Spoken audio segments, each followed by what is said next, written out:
BJP ಮುಖಂಡರ ಜೊತೆಗೆ ಹೋಗಿ ನಾಮಪತ್ರವನ್ನ ಸಲ್ಲಿಸಿದ್ದಾರೆ. ಬಿಜೆಪಿ ಅಭ್ಯರ್ಥಿಯಾಗಿರುವಂತಹ ಶ್ರೀನಿವಾಸ ದಾಸ್ ಕರಿಯಪ್ಪ ಅವರು ನಾಮಪತ್ರ ಸಲ್ಲಿಕೆಯ ನಂತರ ದುರ್ಗಾಂಬಿಕೆಯ ದೇವಸ್ಥಾನಕ್ಕೆ ಮೆರವಣಿಗೆಯ ಮೂಲಕ ಹೋಗಿದ್ದಾರೆ. ಮೆರವಣಿಗೆಯಲ್ಲಿ ಮಾಜಿ ಸಿಎಂ ಯಡಿಯೂರಪ್ಪ ಸೇರಿದಂತೆ ಹಲವರು ಸಾಥ್ ಕೊಟ್ಟಿದ್ದಾರೆ. ನೋಡಿ, ದಾವಣಗೆರೆ ದಕ್ಷಿಣ ಕ್ಷೇತ್ರದ ಬಿಜೆಪಿ ಅಭ್ಯರ್ಥಿಯಾಗಿ ಶ್ರೀನಿವಾಸ ದಾಸ್ ಕರಿಯಪ್ಪ ಅವರು ನಾಮಿನೇಷನ್ ಅನ್ನು ಫೈಲ್ ಮಾಡಿದ್ದಾರೆ. ಪತ್ನಿ ಹಾಗೂ ಬಿಜೆಪಿ ಮುಖಂಡರ ಜೊತೆಗೆ ಹೋಗಿ ತಮ್ಮ ಉಮೇದುವಾರಿಕೆಯನ್ನು ಸಲ್ಲಿಕೆ ಮಾಡಿರುವಂಥದ್ದು. ಅದ್ದೂರಿ ಮೆರವಣಿಗೆಯ ಮೂಲಕ ಶ್ರೀನಿವಾಸ ದಾಸ್ ಕರಿಯಪ್ಪ ಅವರು ಬಂದಿದ್ದಾರೆ.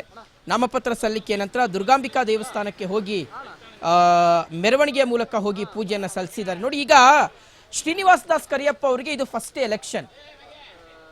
ಎಲೆಕ್ಷನ್ ಅವರಿಗೆ. 40 ವರ್ಷಗಳ ಕಾಲ ಬಿಜೆಪಿ ಪಕ್ಷಕ್ಕೋಸ್ಕರ ದುಡಿದಂಥವರು. ಈ ಹಿಂದೆ ಯಶವಂತ ರಾಯಗೌಡ ಅವರು ಸೇರಿದ ಹಾಗೆ 2 ಸಲ ಅವರು ಕಂಟೆಸ್ಟ್ ಮಾಡಿದ್ರು. ಅದರ ಜೊತೆಗೆ ಕಳೆದ ಬಾರಿಯ ಚುನಾವಣೆಯಲ್ಲಿ ಹೊಸಬರಿಗೆ ಅವಕಾಶವನ್ನು ಮಾಡಿಕೊಡಲಾಗಿತ್ತು. ಸೊ ಹೀಗೆ 4 ಸಲ ಚುನಾವಣೆಗಳನ್ನು ನೋಡ್ಕೊಂಡು ಬಂದಿದ್ದಾರೆ ಶ್ರೀನಿವಾಸ ದಾಸ್ ಕರಿಯಪ್ಪ ಅವರು. ಸಾಮಾನ್ಯ ಕಾರ್ಯಕರ್ತನಾಗಿ ಮತ್ತು ಶಾಮನೂರು ಶಿವಶಂಕರಪ್ಪನವರ ವಿರುದ್ಧ ಕೆಲಸ ಮಾಡಿದ್ದಾರೆ. ಸೊ ಈಗ ಅದೇ ಶ್ರೀನಿವಾಸ ದಾಸ್ ಕರಿಯಪ್ಪ ಅವರಿಗೆ ಮತ್ತು ವೀಕ್ಷಕರೇ, ಶ್ರೀನಿವಾಸ ದಾಸ್ ಕರಿಯಪ್ಪ ಅವರು ಪರಿಶಿಷ್ಟ ಪಂಗಡಕ್ಕೆ ಸೇರಿರ್ತಕ್ಕಂಥ ನಾಯಕ, ST ಸಮುದಾಯಕ್ಕೆ ಸೇರಿರ್ತಕ್ಕಂಥ ನಾಯಕ. ಸೊ ಹಾಗಾಗಿ ಈ ಬಾರಿಯ ಗೆಲುವು ಖಚಿತ. ಹಿಂದುಳಿದ ವರ್ಗದ ಮತಗಳು ತನಗೆ ಬರುತ್ತೆ ಅನ್ನುವ ಅಚಲವಾಗಿರ್ತಕ್ಕಂಥ ವಿಶ್ವಾಸ ಇದೆ.